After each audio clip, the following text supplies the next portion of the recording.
लोग कहते हैं सुदामा जी ने छल किया था। तुम लोगों ने भी यही सुना कि सुदामा जी ने छल किया था, गुरु माता ने चना दिए तो चोरी चुप के खा लिए, यही सुना था ना। तो भगवान ने श्राप दे दिया। नहीं, ऐसा नहीं है, पढ़ो पहले। इसलिए तो कहते हैं गुरु बिन होए ना ज्ञान।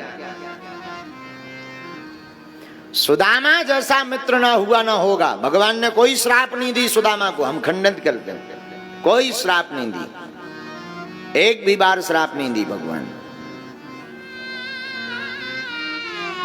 दरअसल वो चनों की कहानी ऐसी है, एक बुढ़िया माँ थी, बुढ़िया औरत, वो सिला बीना करती थी। सिला जानते हो? जब खेती कट जाती है तो बालों से कुछ दाने नीचे गिर जाते हैं, उसको बीनने के लिए उसे सिला कहते हैं, सिला बीन। वो बूढ़ी औरत सिला बीन करके चने रखी थी एक पोटली में। एक बार उसके घर में एक चोर आया, चोर पोटली लेकर के चला गया। बुढ़िया को बड़ा बुरा लगा। बुढ़िया ने श्राप दे दिया कि जिस प्रकार तू चोरी करके मेरे चने ले गया, जा, मैं श्राप देती हूं कि जो भी इन चनों को खाएगा वो जिंदगी भर दरिद्री रहेगा। वो चोर चने लेकर के भागा भागा जा रहा था, लेकिन जैसे ही संदीपनी आश्रम उज्जैन के सामने से निकला, उसके पैर में चोट लग गई। वो चोट लग करके मुंह के बल गिर पड़ा, हाथ से पोटली खुल गई, चने बिखर गए, चने बिखरे। तो चोर ने बचने के उद्देश्य से चनों को वहीं छोड़ दिया और दौड़ लगा दी। वो आश्रम कोई और नहीं, वही आश्रम है जहां हमारे द्वारकाधीश ठाकुर जी और जहां पर सुदामा जी विद्या अध्ययन किए थे। गुरु माता झाड़ू लगाने के लिए बाहर निकली, चने बिखरे हुए पोटली पाई। गुरु माता ने वो सभी चने बीन करके रख लिए।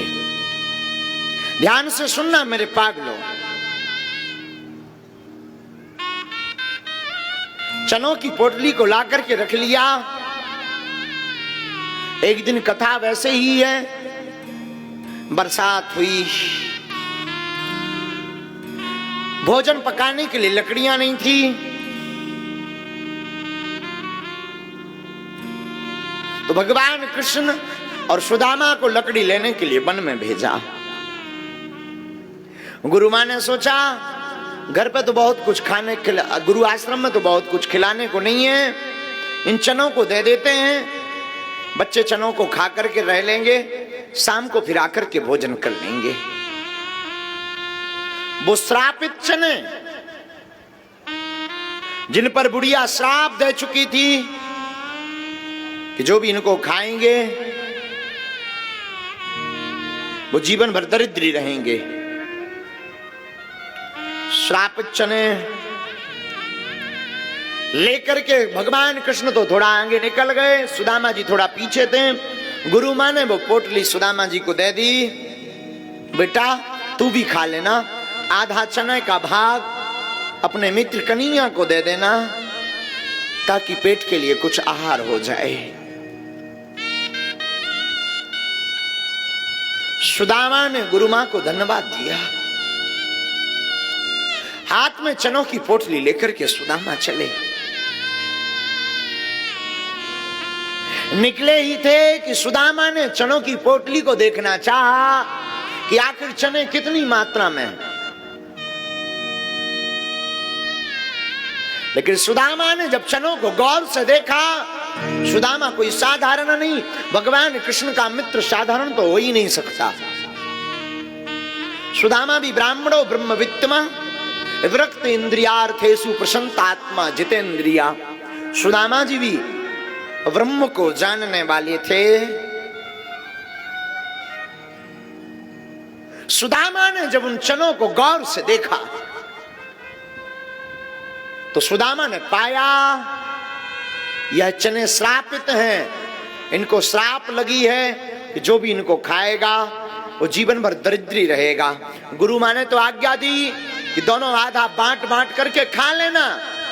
अगर मैं आधा आधा बांट करके खाऊंगा तो आधी जिंदगी मेरे कन्हैया को और आधी जिंदगी मुझे, दोनों को दरिद्रता भोगनी पड़ेगी। फिर मैं मित्र किस काम का? मैं एक काम करता हूं, चोरी चुपके पूरे चने को खा लेता हूं। मेरा कन्हैया राजा बना रहे, मैं भले ही दरिद्र हूं, मुझे कोई दिक्कत नहीं है।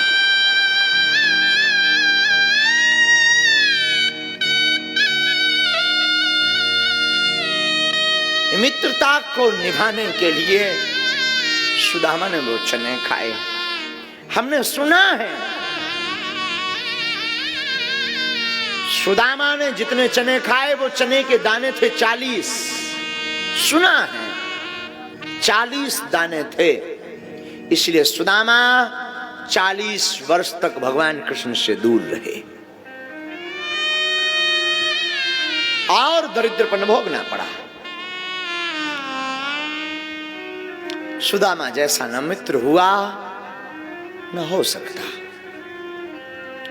मित्रता का मतलब लेन देन का व्यवहार नहीं है। मेरे पागलो, तुम याद रखो, मित्रता का मतलब है सब कुछ अपने मित्र के लिए समर्पित कर देना। मित्रता कोई समझौता नहीं है कि कुछ तुम दो फिर कुछ मैं दूं।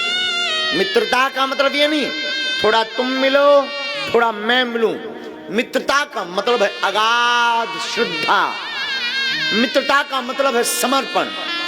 मर्यादाएं तोड़ दो मित्रता के लिए। तो मित्रता, वरना क्या खाक मित्रता।